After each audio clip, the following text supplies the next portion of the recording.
And we're live. Welcome to the Catfish. Oh, I will say that in a minute here.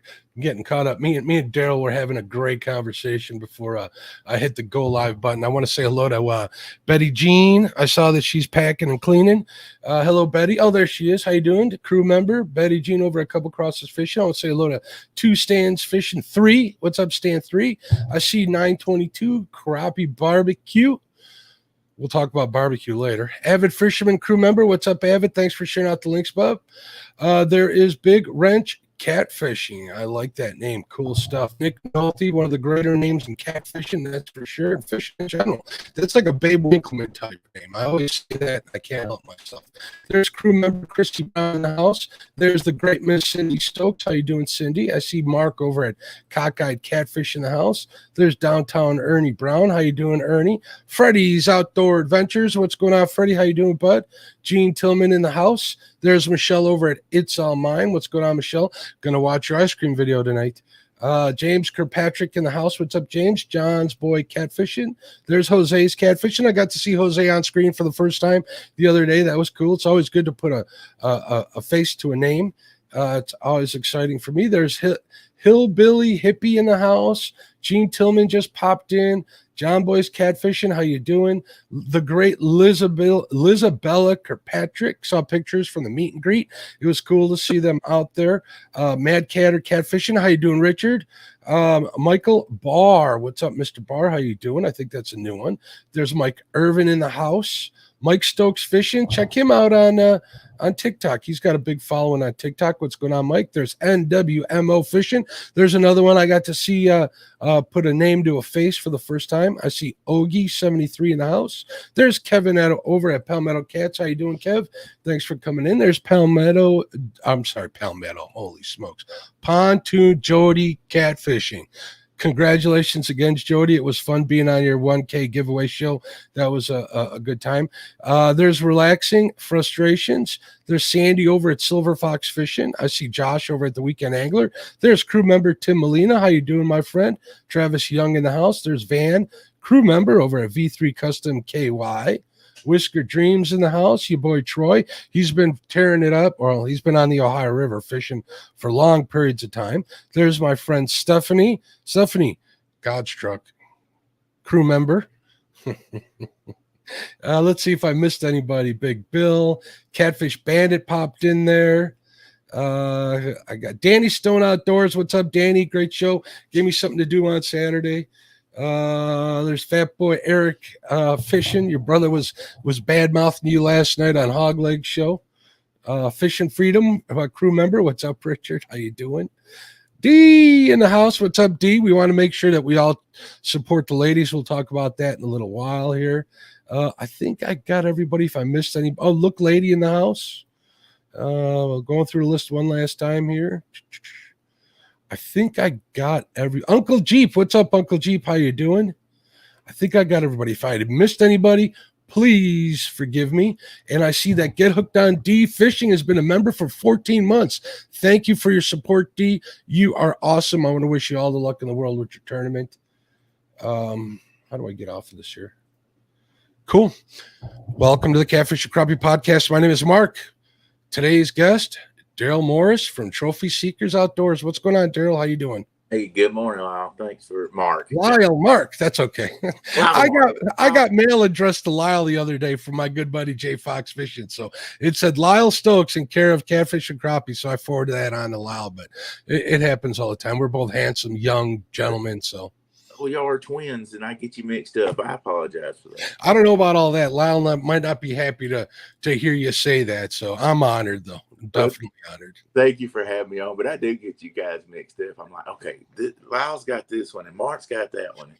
I'm like, oh, let me go look, and I had to go. I get it all mixed up. But. Hey, look, there's Paula Smith. How you doing, Paula? And there's Paul Boyd. So you see they come in, it's kind of hard not to. Crazy hillbilly in the house.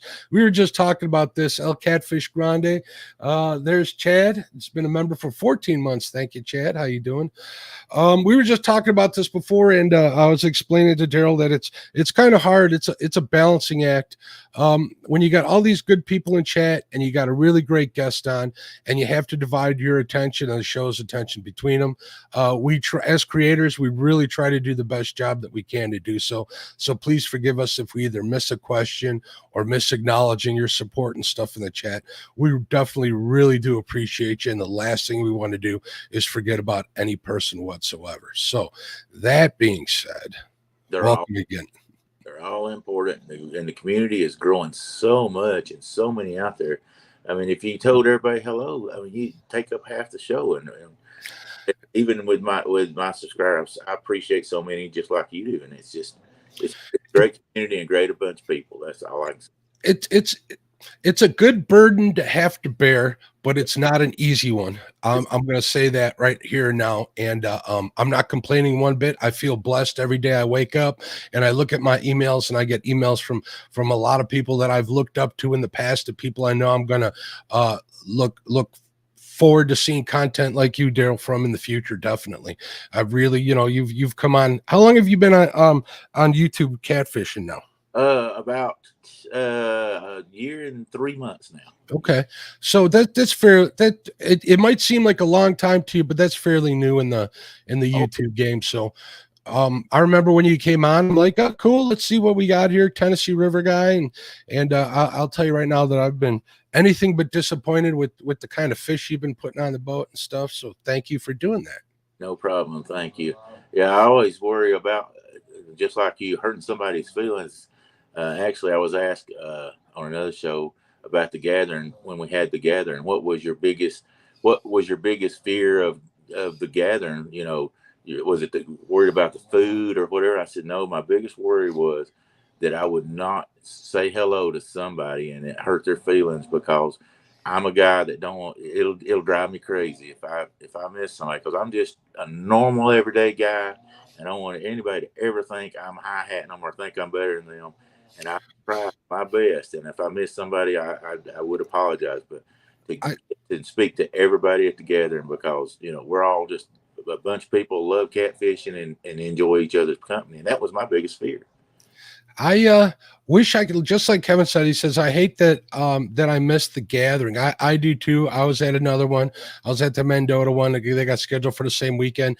And that just goes to show that, when you're in a community that's growing this size, and you've been in it for a while, you make a lot of friends, and it does spread you thin, but it doesn't mean that anybody's any less important than anybody else. Whether you've got 200 subscribers or 20,000, I don't care. We're all just love fishing and enjoy it. And I will say that we've already got a date for, I'll let everybody know this, for next year, which is for the gathering, which is the 14th, 15th, and 16th. And the reason we got this date so quick is because it's hard to get a pavilion over there. Plus, we got the Way House this year. Also, the Way House, they actually have a place, because of all the tournaments they have up there, where we can have tournaments this year and have them come, and it's got bleachers and everything where we can weigh out fish, and we're going to have a bank tournament, a kayak tournament, and a boat tournament. So that sounds like a lot of fun. Yeah. And that's in May 14th, April 14th, 15th, and 16th. We moved it back just because we were so close to the spawn. I was scared we was going to hit it. I'm like, let's back it up some, and where it's not so close. And I think we had 5 PBs, and 2 fish caught over 50 pounds. Telly caught one that was in the 40s. Roger caught a 40-something pound flathead, I think. So if we back it up, didn't Melissa get one too? Hogleg's girlfriend? Yes, sure did. If we back it up, and I think he even got a PB. And I mean, there were so many PBs. It was great. But I feel like if we back it up to April, it won't be quite as hot, and I think we'll even have more PBs caught there. I mean, it's a great place to fish, and we're even on Friday night planning on doing a chili cook-off. So, I like chili. Yeah, everybody was talking about chili. Well, let me just put it this way: Lee Evans started. He said he thought he could make better chili than what Lord, I can't think of the gentleman's name, made some chili. And I said, well, you know what? We're going to let you prove yourself. You've opened your mouth. I've rented the pavilion for 2 days now for Friday and Saturday. We're going to do a chili cook-off. So we're going to try to come in and bring your best chili, and we'll see who's the best. Real quick, I want to thank Haz for becoming a crew member. What's up, Haz? I appreciate your support. It's awesome to have you on board. Also, I want to thank Creole Catfishing for the $4.99 super chat. It says, paying my late fee. Just got home from work. You ain't got to do that, but it is appreciated. And back to the chili here real quick, trying to keep on topic. I make a really good brisket chili, Darrell, and I make brisket chili and bacon tacos with it. Hello. Hey, you might want them to come down, and we're gonna April might work out with me if I we'll see how March Madness goes next year. This year it kind of did go into April a little bit because of the weather. Right. But if I can get something scheduled, Tennessee River is on my destinations next year, and I think that might be a good time to execute on that. So hey, come down and I'll take you out and I'll either let you catfish or kill you one. I don't know which. It's according if we hit a barge or leave the plug out of the boat or drill holes in the bottom. You never know with me. We'll try. Hey, we got Tony Cole. What's going on? Tony says, hey, Mark, I'm new to the channel and new to the 4-stroke world. I watched your video on changing the oil for the Mercury, and it was very helpful. Well, you're very welcome. That was a fun video to do. I got to kill 2 birds with 1 stone with that video. I got to maintain my motor and get some content out of it. So, yeah. And it's really not bad to do on a 4-stroke. I was like, man, I don't know how to do this. I have a Mercury too, and I actually went on YouTube and watched how to do it. So see there.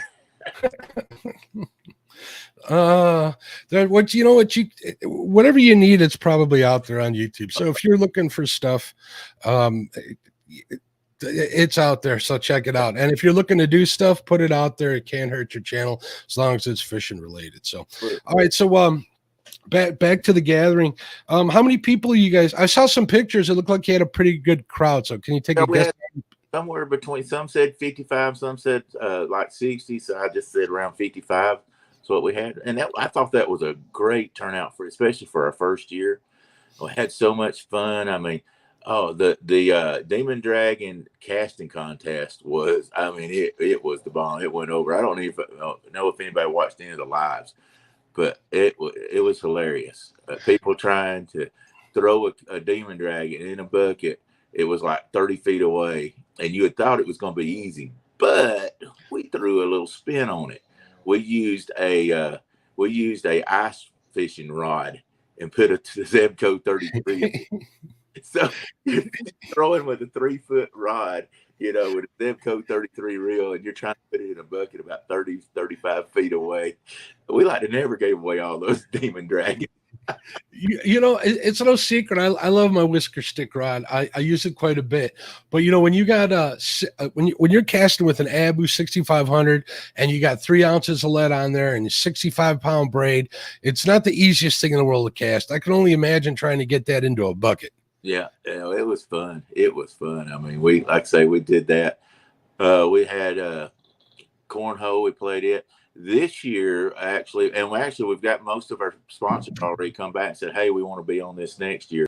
We're going to have the long distance casting. We're going to have a long distance casting contest.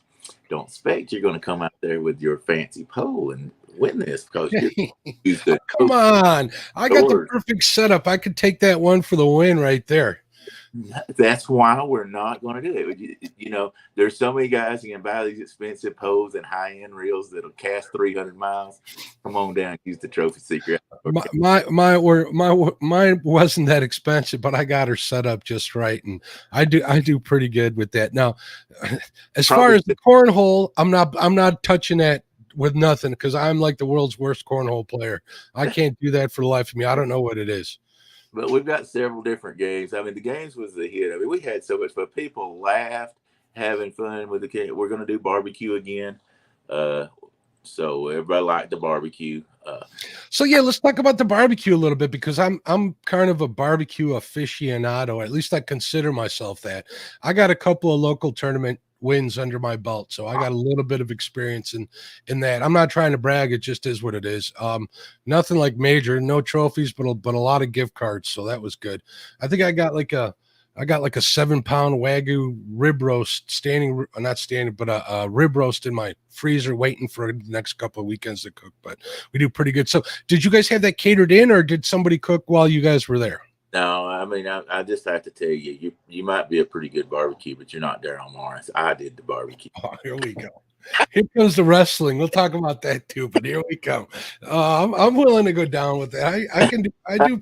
I did my own barbecue, and I made my own sauce. I make my own sauce. It's actually a recipe that my family did for years. My grandmother made it, and then my mother carried on making it, and then I make it now. Nobody else in the family has ever really taken it over, but I took it from my mother, and I make it. And see, it was a pretty good hit. Everybody was wanting to know. I said, "No, I got to keep my recipe." So, what kind of barbecue sauce is it? Are we looking at a vinegar-based one? Are we looking at a yellow mustard base? It's a ketchup with sour sauce with brown sugar and butter type recipe. Yeah, so it's like a Kansas City type recipe, right? That's a sweet and tangy recipe. Is what it is. My wife loves that.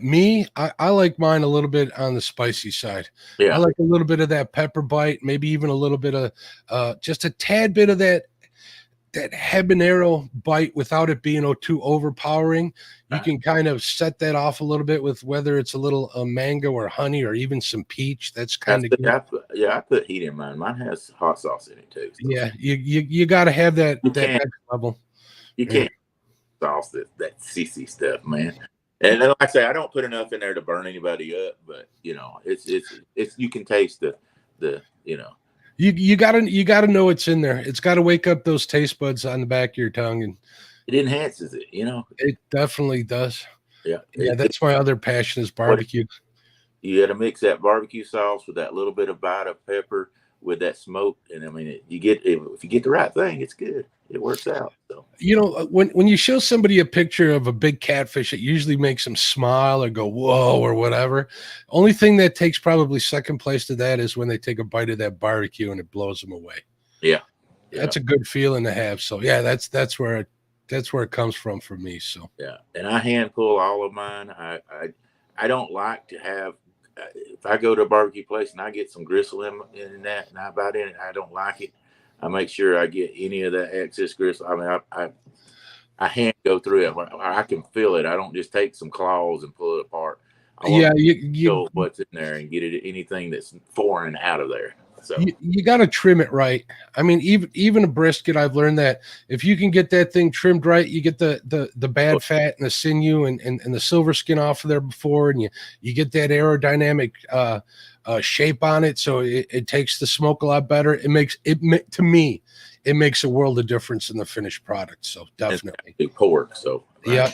Pork too. If I'm doing a pork butt or something like that, I'll definitely trim it down just enough to leave the good stuff on there.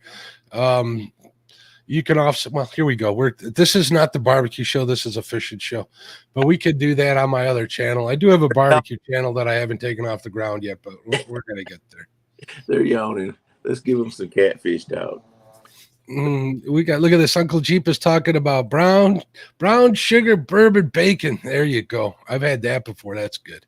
Anyways, so all right. So you did the barbecue and it was a hit, from what I understand. Everybody was real happy with the food. So yeah, and Miss Amy from 3+1, she didn't even tell me. She came in with some customized desserts and.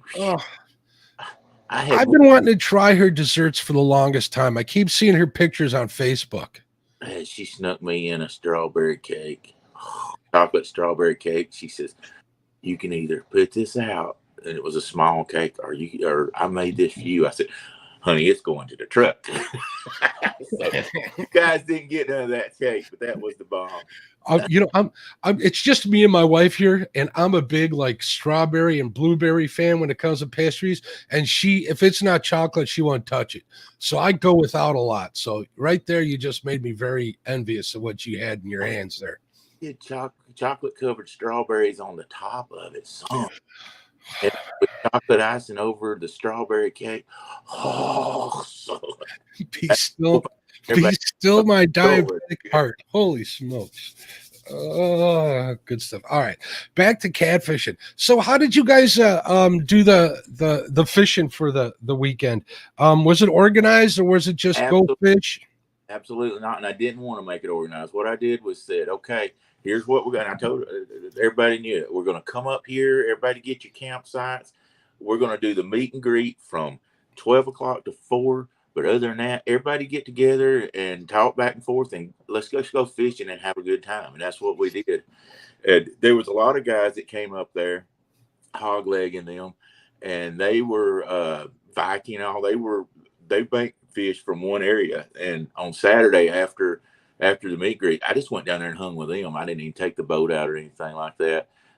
Now I did take Roger out and Lee and them and anybody that wanted to go out. I took them out that I knew wanted to go out or whatever. And it rained some that kind of knocked the little dent in it, but I went and stayed with them and just had a great time. But everybody just sort of did their thing. I didn't want to. Sometimes when you get something so organized, it takes the fun out of it. And that's what I said. I said I don't want to get it so organized that people don't feel free to go enjoy and fish the way they want to fish. So that's what I did. Yeah, that kind of tends itself to what we were talking about, how you can't make everybody happy all the time. You can try, and we definitely do, but people can make themselves happy a lot easier than we can make them happy. And when you give them those options and you give them the stuff, it's usually a hit. So yeah. And what we're going to do with this tournament deal, we're going to do it on Saturday. And what we're going to do is just do a $15 if you fish from the bank.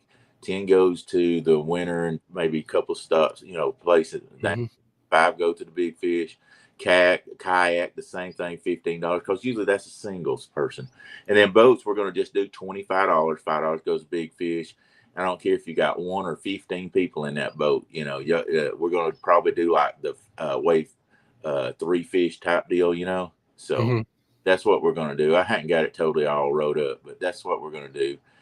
And then what we'll do with the kayak and the bank fishermen is just they have to have a ruler or a board, and we'll give them a number, and they'll send that to. I'm not going to fish, of course, and they'll send that fish to me, and we'll keep a score like that.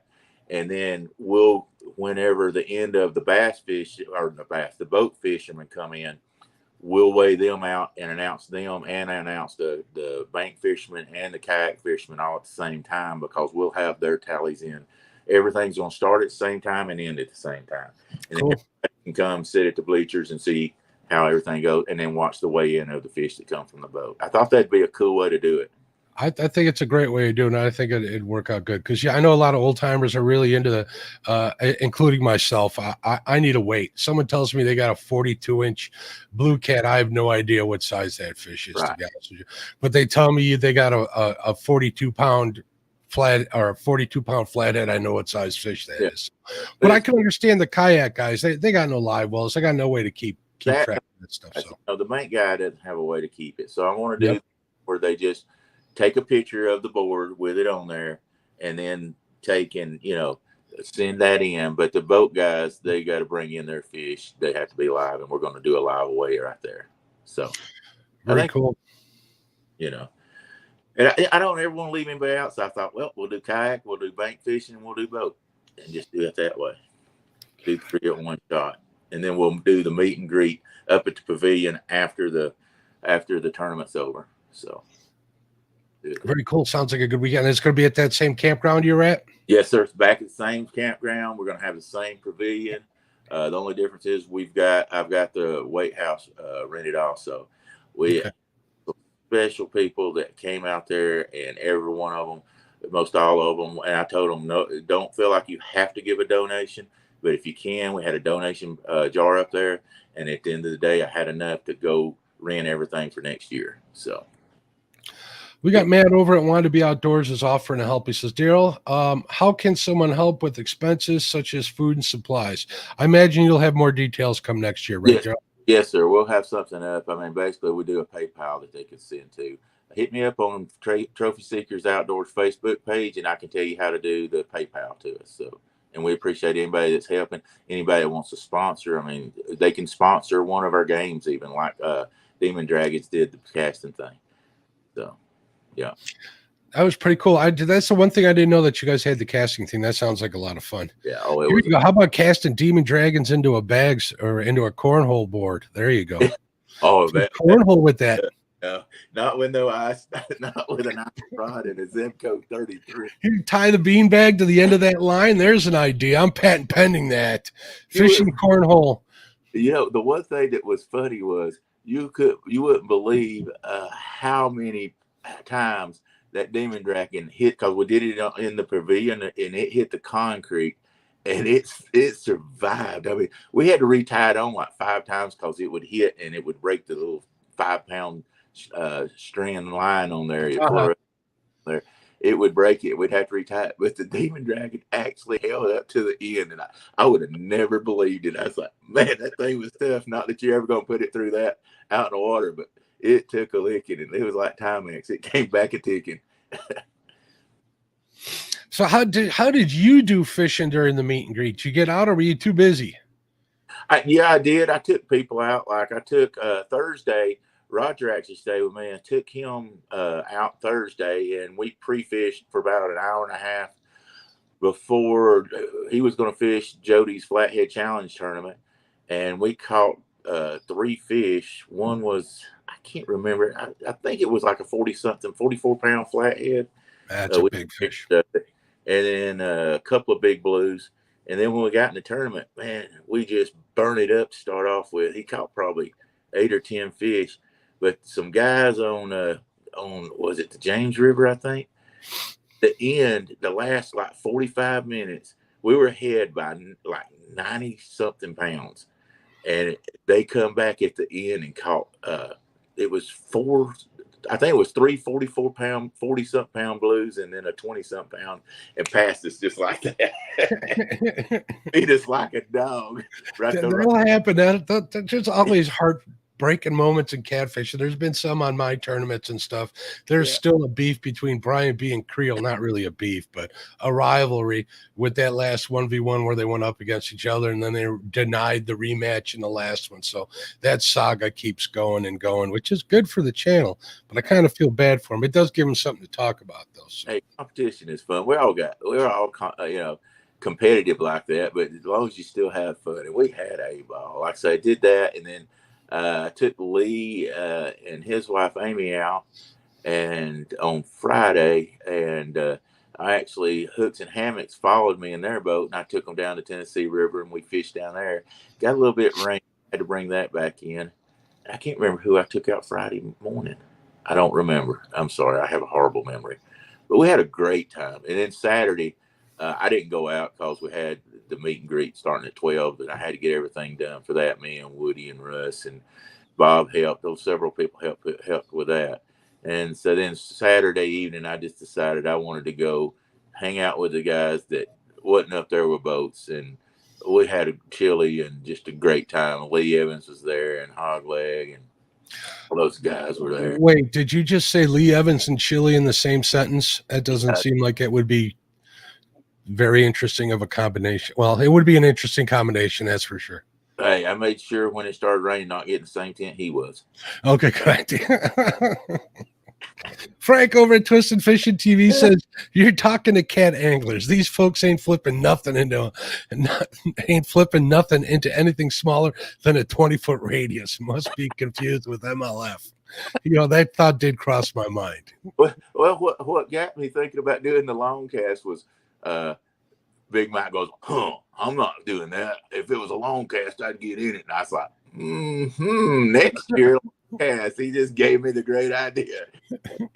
There you go. You get like the softest rod you can get, like an ultralight or something with a 1 ounce weight on it, and it'll go far, but it ain't going to be easy.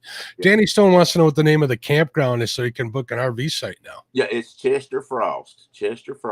And I say I'll be there probably. I'm booked for Wednesday, Thursday, Friday, Saturday, and Sunday. So if somebody comes in early and wants to fish, hit me up. We'll go out. And but yeah, it's Chester Frost. There you go, Travis. Put it up in Hickson, Tennessee.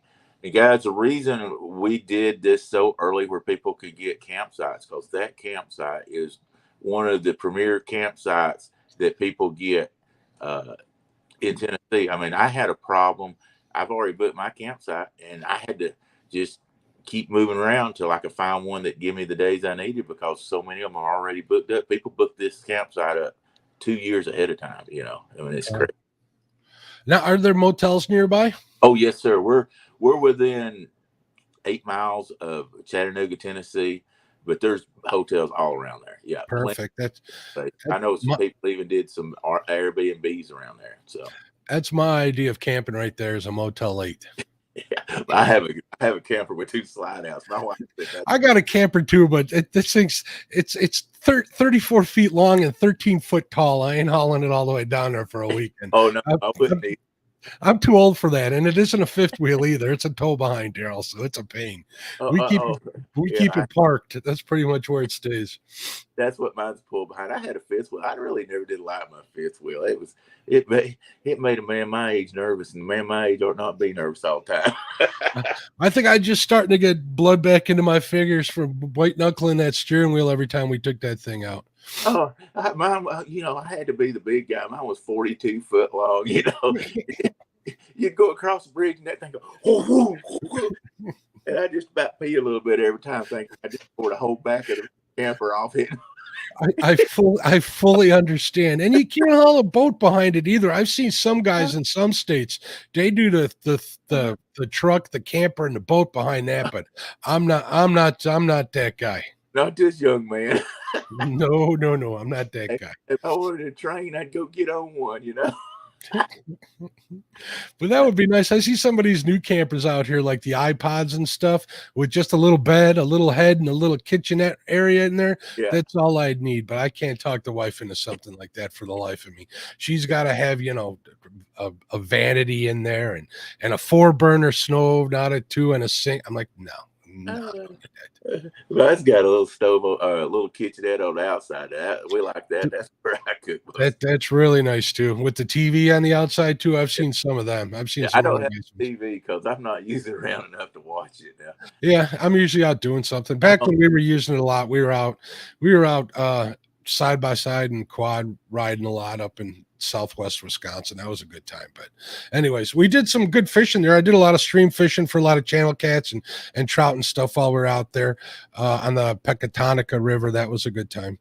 It's just another chapter in my life that I really look back on very fondly. And every time I hear someone talk about an RV or these get-togethers or something, I really, want to try and start making them. So yeah, it's a lot of fun. Like I say, they've got the Airbnbs, they've got the campgrounds, they've got hotels, whatever. I mean, it's like I say, it's right there at Chattanooga, so they've got a lot of stuff. Hey, Danny Stone says, try pulling one to Florida by way of Birmingham, Alabama. That'll pucker your butt. I guarantee you it will. You go out either I-20 or I-85, man, those going through Alabama, both of those roads are tough. I pulled mine all the way out to I had a drive at that time. I drove all the way out to the Grand Canyon, but I've pulled a bumper pull all the way out in Texas and everywhere else. But yeah, they will pucker you. Yeah, I say I don't like to camp, but I can see myself camping in one of those fancy camper vans that everybody's been converting these days. They don't look too bad. Like I said, I just need a place to sleep and keep nice and cool when it's real hot out at night. And pull my boat behind one of them. I'd be a happy guy. It's talking the wife into it. So just got to stay cool because fat boys don't like heat. No. I'm getting a little better the older I am, to be honest with you. I'm starting to get cold in my old age, so maybe I can do a little better. We're going to test it out. We're going to Alabama this year. We'll see how I can hold up to the heat down there, but it should be a good time. I'm looking forward to that. Yeah. I can't say enough things about my bimini top. As soon as you said that, I got to think I'm going fishing here in the next couple of days. So, hey, I wanted to give everybody a heads up. I was going to go fishing live tonight. And Darrell was kind enough to come on the show on short notice. So I want to say thank you definitely to Darrell. I'm waiting on parts for my boat from Amazon. They didn't make it here on time, even though we're supposed to be here yesterday. So make sure you check out Darrell's channel if you haven't. I see a lot of the community names in here, but if you haven't gone there and check out his stuff, please do so. His links in the description. If you're listening on a podcast, I guarantee that you won't be disappointed. Darrell put some good fish on his boat. Definitely Tennessee River. It's one of the catfishing meccas in the country, amongst many others, but it's one of the ones I'm pretty fond of. So check it out. Thank you. Yeah. Well, that being said, let me plug a couple of things here real quick before I lose everybody. We got Dee over at Fields to Water. She's having her Catfish Rumble this Saturday, June 4th. I believe it starts at 7 a.m. Saturday morning. Check it out. That's going to be all the ladies of catfishing going up against one another. It's going to be a fun event. I'll be there definitely in the chat and check it out. Also, now I got to read this one off of my notes here. It's a long one. James and Lisabella over at the Anglerholics Fishing and Outdoors Adventures. I always get that wrong. For some reason, that's a tongue tie for me. They're having their tournament. I believe it's Friday night and Saturday night. Check out their YouTube channel for details. I believe they have something out there. If you want to post your links to that, James, I see you just posted a link to your channel, Darrell. Thank you for doing that, James. People can go check it out. I might message you after this is over, find out what the rules are. Maybe I can take part in some of that. We'll see what my schedule looks like. I got to touch bases with them. So I wanted to make sure to give those two good channels definitely a shout out and make sure I direct everybody over to your channel, Darrell. So thank you for letting me do that. Hey, I appreciate it. You're going to see a lot of different stuff on our channel. We have some serious fishing where we're going after some trophy catfish, but we also have some funny stuff where chunky chickens come out. And you guys ever want to watch something crazy, watch old chunky chicken come on the boat with us. We've hit barges. We've nearly sunk the boat. I want to tell you something. That's why I have a lot of people that go fish for me, and I don't know why. They're just looking for death, I guess, because you're taking a chance when you get on the boat with me. We let the plug out. I mean, if it can be done, I've done it, and I ain't gonna lie about it. I'm not gonna lie either. I've been known to hit a dock every now and then. I'll be dragging baits too close to docks, or late at night. I'm driving, looking at my electronics, and I'll run into a seawall. I've done that. I remember my buddy Damien looking over at me and saying, "Now the boat's river certified." It was the first time we were out in the boat too. Right into a seawall, smack flat on. It was ridiculous. Well, the Tennessee River owes me 1.5 GoPros. I got one back, but it pretty much ruined it. There's one down in there. When I first started, I hooked that rascal. I had it on a pole, and it was just a clamp on. And I hooked that thing with my line, and I think it went further than the hook did. I've done that too. I got mine mounted pretty high up in my boat, and I've hooked it definitely with an 8/0 circle hook. They don't let loose pretty good when you get it hooked up around one of them cords. That'll happen. GoPros are in the Tennessee River. That's I'm lucky. I got mine mounted pretty firmly to that pole. So the worst I do is I'll hook onto one of them USB cords, and then I got no power for the rest of the day because I'll end up ripping the cords out and throwing them in the water on accident. I've actually gotten pretty decent at realizing where they're at, but if there's somebody new comes on boat, I'll say, "Hey, watch that camera over there." But yeah, I've done it, and I had one on a tripod. I learned real quick: don't put a tripod on a lake. You're just asking for trouble. We'll talk a little bit. I got an idea on how to solve that for you that I use every now and then. So we'll talk after the fact. Well, trade secrets of mine. Yeah, I actually now have. I took the tripod apart and bolted it to my console, and I can raise it up and down like that. That'll work.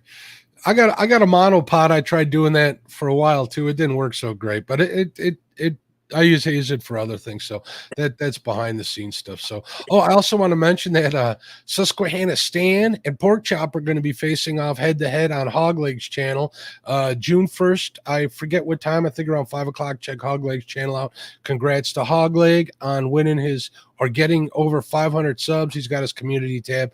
He was talking about that last night. He was really proud of himself. So mega kudos to Hogleg on that. So. Good deal. It's a lot of work to get all the subscribers and stuff, and anybody can get to 500. That's an awesome milestone to get to. Well, Hogleg does like 5 nights a week, all night long. He is a late night hangout. If you can't sleep, you want to go over to Hogleg Catfishing's channel and go in there. You got, pretty good laid back chat. They kind of, keep everybody in line there. Nobody gets out of hand. The trolls are never in there, so it's good to hang out there when you can't sleep, which I would know nothing about. Those guys, I love them. They're just down to earth folks and people. Yeah, Kenny Powell's in there all the time. Kenneth Powell. I saw pictures of him from the meet and greet with what was it? It was Kenneth Powell. It was Hogleg and Chris. They got pictures in front of Chris's boat. That was a cool picture.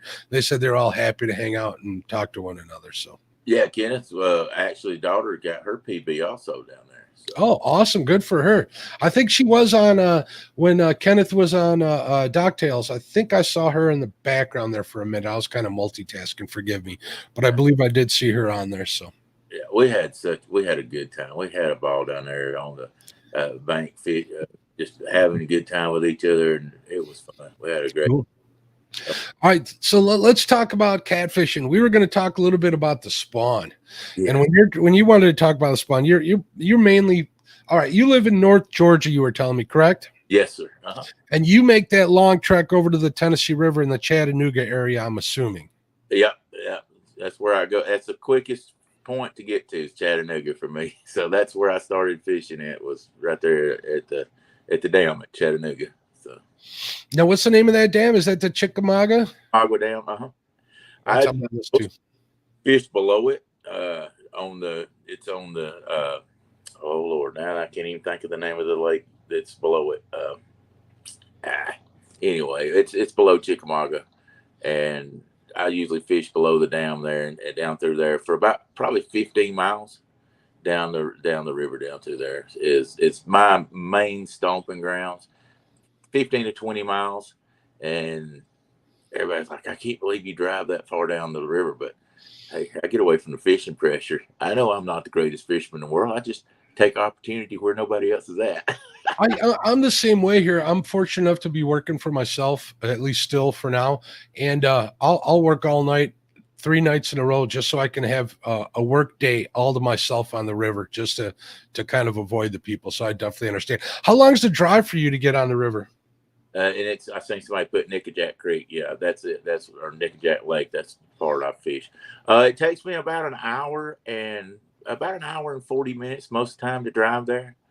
And people just shake their head. But guys, if you ever get on that river and you start catching those fish, and I think a lot of it's not even as much the monsters, but the fight you get because out of that current, that's just awesome. I mean, you catch a 20-pound blue in that river, in that current, it's like catching a 50-pound on a lake that doesn't have current. I mean, it's just they can fight so much in that current.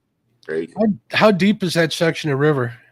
Well, where I fish, it's funny. Where I fish, it can be anywhere. I mean, you can be fishing 12 foot deep, and you can go fish spots down in a gorge that's over 100 foot deep. Wow. So you could technically do one of them that Kevin Palmetto Cats Kevin made famous, one of them 100-foot, 70-foot hole videos, right? 100-foot hole, yeah. Well, everybody's doing them. Kudos to Kevin for starting that trend. I got a big car out of kayak catfish, Justin. He's coming down there and fishing my 100-foot hose, and I'm gonna have to run him off from down there. He's gonna make that place so famous I won't be able to fish it anymore if he keeps getting down there. Brian B. Catfishing says, not driving now. He was listening while he was driving. So I can say Darrell can't fish worth a lick. Oh, my goodness. The smack talking happening already. You don't have to fish good if you got a lot of rods put in the water. I mean, it's just like. You know what? I happen to agree with you, Darrell. Yeah, I mean, it's like having a gill net. You just drag down. No, trout line. Yeah, you just drag down there and get them. No, I'll tell you what. There's a lot of people who think you can come to that Tennessee River and just throw in and start catching them. And it's just not that way. I mean, it's a great fishery, but I've seen a lot of people come down there and get heartbroken because you have to learn the river. I mean, it's just like your local lakes. You've got to learn.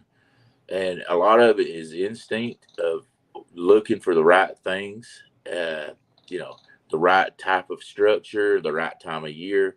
like the spawn right now. I mean, it's hard to find them. I went Saturday and only caught 3 fish, and you say, "Well, that's a great day." Well, I was there 14 hours. 14 hours and caught 3 fish. That's a tough day on that river. That's a rough day anywhere. I'm one of them guys too that if I'm gonna spend the time to get everything ready, get the boat hooked up, get the boat launched, pay my launching fees, get on the water. It's I always say fishing is work and work includes overtime. So I'll be out there for 8+ hours at least. If I Yeah, can't plan for that, it's kind of hard for me to even yeah, want to get out outside of the bank. So yeah. I pack my food to stay, all day long when I go. It's a long drive. I can only afford to really go up there once a week, and lately I only go up there about once every 2 weeks. And I'm putting out 2 videos a week, and I'm not going to put out a video, and I'm not trying to slap nobody in the face, and I apologize if I do, but I hate to put out a video unless it has at least 3 fish on it. It's just, people start not wanting to look at a video that you make a video 15 minutes long and you put one fish in there and you just talk the whole time. People want to see you catch fish. well, and I don't mean to contradict what you're saying. I love seeing fish in videos, definitely. But everybody finds their own audience. I'm trying really hard to understand that. Having my own audience these days, try to tailor it to what they want to see. Whether it's great guests like yourself, or live fishing or videos or reviews or like a instructional video, stuff like that. I definitely think there's a place for everybody, but don't let anybody dictate to you how you do your own channel. Right. Because Yeah. you want that to be an extension of you. And if you're one of the people that wants to see or wants to put fish out there to represent yourself, I don't blame you one bit at all. Yeah, and I don't mind doing that every once in a while, but I mean, I see guys that'll put out a production video, like 6 or 8 of them, and there's no fish on there, and it's like, golly bum, I can't. You got to remember too, you're on the Tennessee River, Darrell. Yeah, You're not like on the Illinois River here where you're catching drum all day long. So and that that I too. I just catch something, show me something. But that's fine. Hey, I catch all kind of junk. I ain't gonna lie. But anyway, I know I could have caught more because in the spawn there's certain sections that when it's on, I mean, basically, I know my best bet when the spawn's going on in the Tennessee River, because it's like, and I know people say, well, they just don't all spawn at one time. But I'm gonna tell you, it's a huge amount of them that will spawn at the same time. But I know how I can go down the river and to a couple spots, and I can catch what I call juvenile. That's basically really not spawning. It's that 8 to 14 pound fish, and it's like they will school up too. And I don't know if anybody's seen it this way or not, but I've done it over and over for the last 2 years. But I didn't go Saturday because I was doing lives both the whole time I was there. But if I'd have wanted to go catch a bunch of them, I could have went on down the river to some spots that I know where they will. It's like when the spawn's on, these juveniles will just gang up together, and I can catch a bunch that way. But like I say, I can't go down there when I'm doing a live because I don't have any signal down there. So Yeah, I'm a firm believer that juvenile catfish definitely they don't compete with the well, it is a lot of competition for food, but right, they're not in danger as much of each other. And the right. numbers kind of outnumber the big ones. So the big one will come in there, pick 2 or 3 out, and they're pretty much, Well, done at least for a little while. So and they're spawning. I feel like those smaller ones come into these better bait holes. I don't know if that makes any sense. that makes all the sense in the world. It definitely with flatheads it does for me. Yeah, the big blues aren't, or big flatheads. If they're spawning, they're not occupying as much. So those smaller ones feel more safe to come into those holes that have the better holes that has the Yeah. structure, whatever. I know that from experience, and that's the thing of it is, and I will say this: I've learned so much in the first year, and then this second half of the year, I've learned the little things to look for that helps me out even more. I mean, the first year I was just running, gunning, and just hunting, but now I've sort of learned the seasons a little bit. I say I'm just young at this. I didn't have a father that I grew up with that catfished all the time or anything. I learned how to catfish on YouTube, how to hunt, how to fish the Tennessee River on YouTube, and watching Chat Cats and Joe with Catfish, Mhm. that other guy we're not talking about, and they were fishing the Tennessee River, and so I went and took their techniques and started doing it. And Joe with Chat Cats fishes the same whole area I do, but I fished totally, well, a good bit different from him. He fit because he's a guide and he fishes just different, just because he has to catch for those clients. Where I'm fishing some different stuff that I'm just chasing most of the time the bigger fish, and so we fish a lot different. But you learn, it's been a learning experience, and you know I tell people the only way you're going to learn to catch fish consistently is go, go, go, and go again. That's if you just want to know what to me the one thing that I can give you advice on fishing is don't go every 3 months, because don't if you expect to go somewhere where you're seeing a guy catch a bunch of big catfish and you only go fishing 3 times a year, don't expect to do it. That's asking for a skunk. I Yeah, have no problem in somebody hiring a guide when they do that. Let's say they're traveling to the Tennessee River down there. If you don't know anybody that knows the waters, and I hate using this word, put you on the fish, because I don't think that is, can take. I like to think of it, take you for the experience. yeah, So you can experience. That's a little better way of putting it. yeah, You can hope in one hand and in the other, and put your hands together and see what you get. yeah. Um, that's probably one of the biggest reasons why I don't travel. I know my local waters a lot, or I don't travel as much as I'd like, and I'm busy trying to learn anything and everything about my river, my lakes, stuff like that. But that doesn't mean that as I'm getting older, I want to experience some other things. Danny Stone says, Darrell, you don't have to catch fish. I would love to watch videos of you not catching anything. You hear me crying and grumping. You don't want to watch that. I heard a big old baby. Woody has to go over and hug me up and go, "It's okay, Darrell. You'll be okay. You're okay." I'm childish, man. No, not really. We're generally doing some stupid stuff where we're not catching fish that y'all never see unless we're live. It's fun. People, I hate doing lives because I move so much, and I think, golly, people get sick and tired of the moving. But what you guys see us doing live, the crazy stuff and junk we do when we do lives, we do them a lot that you don't see on production videos. And if we do screw up stuff, you're going to see them on the production video It's also. part of the fun. It's part of the realism, the whole thing. It is what it is. I'm not so worried about impressing somebody that I can't, do silly mistakes and sweat it. I get past it pretty easy. So I'm the first guy that's going to laugh at myself and will laugh at myself and love to make people laugh. If I do something stupid and it makes somebody laugh, it makes me feel good. I enjoy it. Yeah. so we'll go back to a little bit of the spawn talk here. Yeah.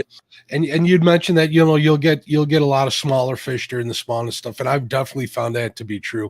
The only time I ever catch any small flatheads when I'm targeting flatheads is when the spawn starts. Yeah. That's the few times I'm talking. When I say small ones, I'm talking between 10 pounds and under. I seldom catch them that size the rest of the year, whether it's pre or post spawn. But when they're in spawn and the big ones just don't come out to play, which would be 10 pounds and above, Right. usually up in the upper teens and 20s is the average. Yeah. That's the only time I get them. And that definitely could be, and that's just me guessing. I'm no marine biologist or. Exactly. Yeah. And what I do is, if somebody asked me today, he said, "Do you fish with smaller baits during the spawn?" When especially when the spawn's on, I fish with all different sizes. I may fish with a big bluegill head and a small midsection, and then even something even smaller. I fish with different types. Like I may skip, and I'm a bluegill guy. And if the bluegill, but I'll fish with even skipjack during the spawn, especially trying to get in different sizes of that. I fish with different baits, just trying to figure out what they'll have and different sizes. I always tell people, and the guys that fish me, Woody and Russ and everybody, I try to let the fish tell me what they want, And, I got this silly thing about me. It depends exactly what spot I'm fishing to the size of the bait I'm using from past experience. If I'm in a spot where I've caught fish before, but there hasn't been any any rhyme or reason to their size, I'll throw, small, medium to small baits out there. And if there's a big one around, a big one's going to take that. If I'm in a spot where I'm consistently getting on 30-pound flatheads, again, we don't have blues, so I'm talking Right. Yeah. That's where I'll use the bigger bait in my bucket. I'll use whatever I can get. I just went out and did a little bait fishing. Was it yesterday or the day before?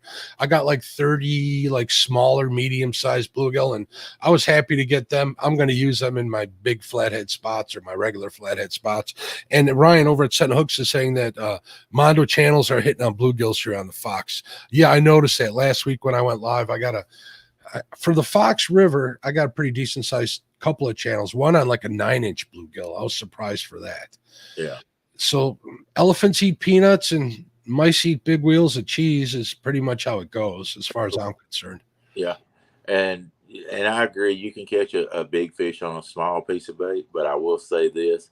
I more times catch a big fish on a big piece of bait than I do a small piece of bait. And everybody's caught a good fish on a small bait. But I don't find that as consistent, but like I say, I'm mostly targeting the big fish, Right. And I'm Tennessee River really shouldn't be eating many fish out of that river because it's got so much stuff spilled in it over the years that they really don't want you catching many catfish and eating them because it's pretty bad for your health. So, I'm going to let the fish go that I catch anyway. So I'm always chasing that big fish. I love that takedown. I love that fight. And that river, it's just, like I say, I feel at home in that river more than any place I've ever fished in my life. And I've fished a lot of places, and it's just, I don't know. It's hard for me to go anywhere else. I mean, I can get on that river and it's so beautiful. It's got bald eagles and all different type habitat. You see everything from deer to to turkeys to ducks to eagles. And man, if you don't catch it, and I've only been skunked on it one time, but if you don't catch a fish that day, man, just the view and just the beauty of it's worth just going down that river. And I never get tired of it. I never get tired of it. I understand what you're talking about. I got a few places like that myself. Brian B says a fat man eats an appetizer. Why are you talking about me, Brian? Why are you talking about me? Yeah, I understand that passion for a place, definitely for a spot. And maybe you just found your retirement spot. Who knows? Yeah. No, I can't afford to buy a spot on that river. Yeah, I hear it's getting really expensive in Tennessee, but that's for another conversation. Yeah, me and my wife looked at a spot up there, and we're like, well, we might move up here. Nah, that's all right. Not on. Right. I don't have that many opals saved up. So when you're going out during the spawn, are you targeting smaller fish, or are you just staying at home, Darrell? No, I'm going. I mean, I love to fish. I mean, you can still catch them, especially when they're coming off the beds and they're hungry. I mean, because those females go in there and they lay the eggs, they come off, and then the males go on, so they're going to be out there. They're just not as plentiful when the spawn's going on as they are after or before the spawn. I mean, and so I'm still chasing. It's just you've got to chase that much harder. You've got to trail yourself down. You've got to. And like Saturday, I couldn't hardly even find them on the graph, just to be honest with you. But you've got to do a lot more with your electronics during the spawn to try to find that especially if you're trying to find that juvenile group or everything. And a lot of times when you do get the juvenile group, that you can get one of those big ones out of there also, because like I say, when they're going into those spots, when you're finding that group of fish, they're going into those spots where there's a lot better bait chances.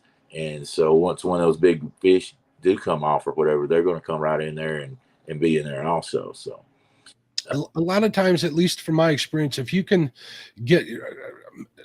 cause a ruckus somewhere, if you're doing really good, whether it's catching small and medium sized fish, the big ones will come by looking to see what's up. Yeah I definitely have noticed that in my minimal experience with really big fish. So yeah, at least for our waterway.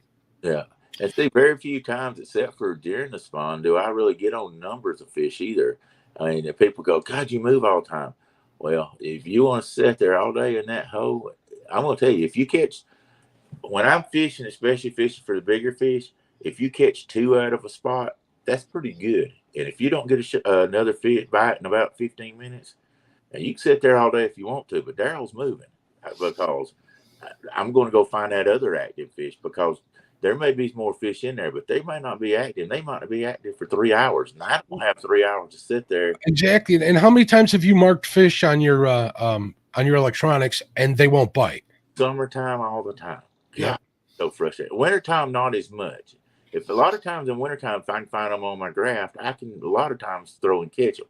But summertime, oh no. Yep, definitely noticing that. I just upgraded my electronics on my boat, and what a difference. I can see those little specks of rice out there. I know that those are going to be fish. I can see clouds of bait fish. I can see clouds of crappie and stuff. So what a difference, what a tool. I'm not using live scope or anything like that, but the UHD that I use from Garmin has definitely opened my eyes to a lot of spots and a lot of play and a lot of possibilities. So I'm looking forward to getting that out on the river. And that stick and move definitely has something to do, definitely to your advantage as far as finding those fish. I mean, that's one of the reasons I put an anchor winch on my boat. And we talked about this a little bit, which is what I'm waiting on parts. I got my whole deck ripped up, folks. That's how come I'm not fishing live tonight.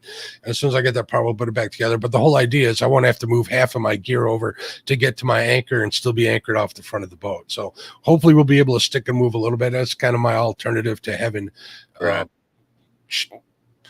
raptors or whatever they're called, those shallow water anchors from Minn Kota. Someday we'll get there. I got a buddy, Brandon Ishkar. He's a tournament guy. Does really well. He's got a couple of them shallow water anchors on the back of his Sea Arc, and man, I bet you he can stick and move like there's no tomorrow and just drop them anchors and go. But we're shallow water fishing up here, so there's a little difference.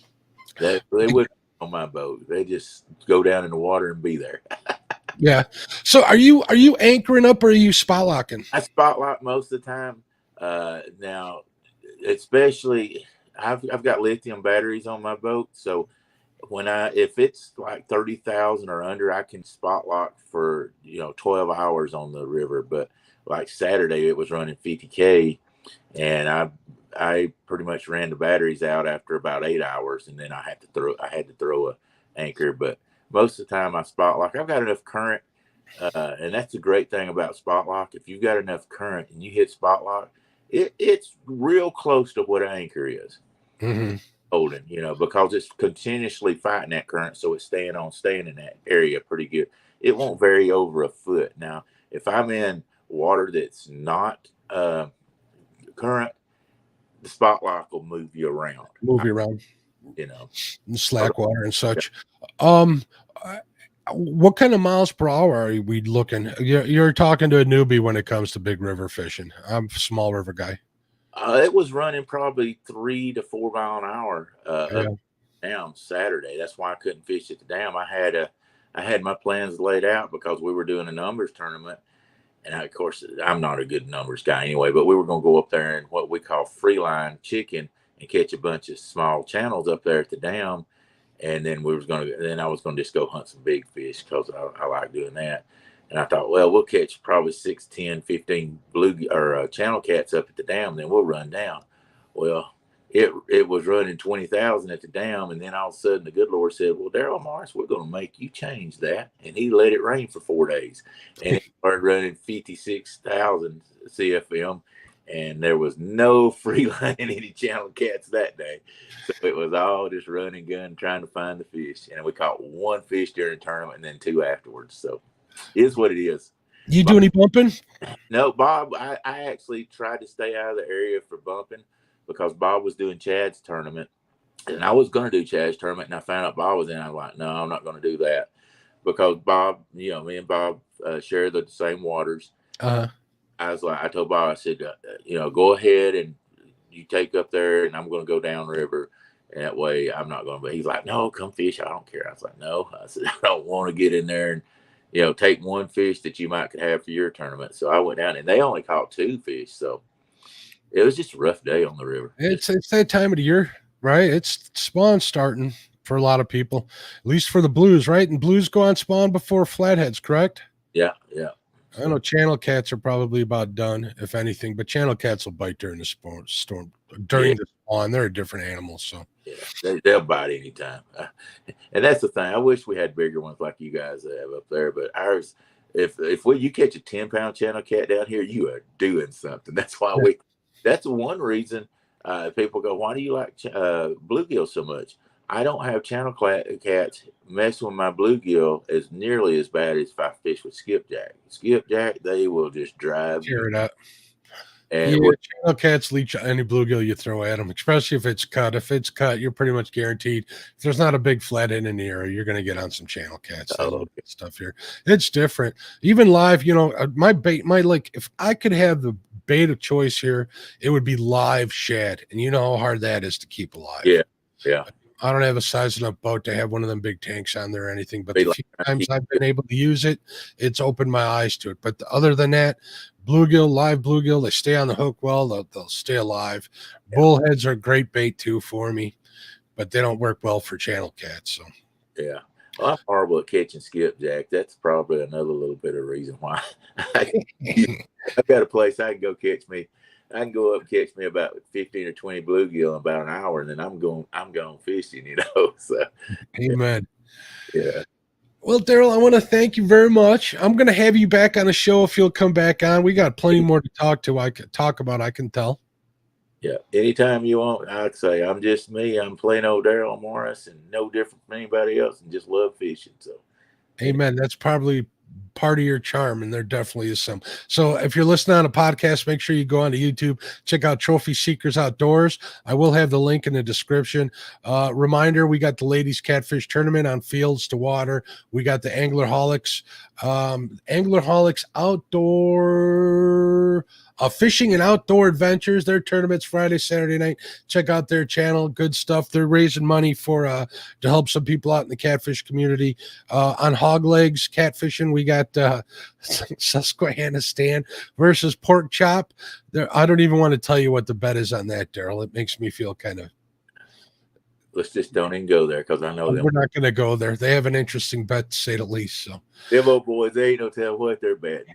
They may be betting mountain oysters for all I know. Yeah, I'm telling you, let's not get started with calf fries. Me and Kenny have been talking about that for days now, so I'm not a fan. All right, everybody, thanks for tuning in. I appreciate you. Hello to everybody that I missed, or if you came in late, you guys are awesome. Have a great one. God bless, and again, hope everybody had a great Memorial Day weekend, and you honored the people that died for us and your family as well. So God bless.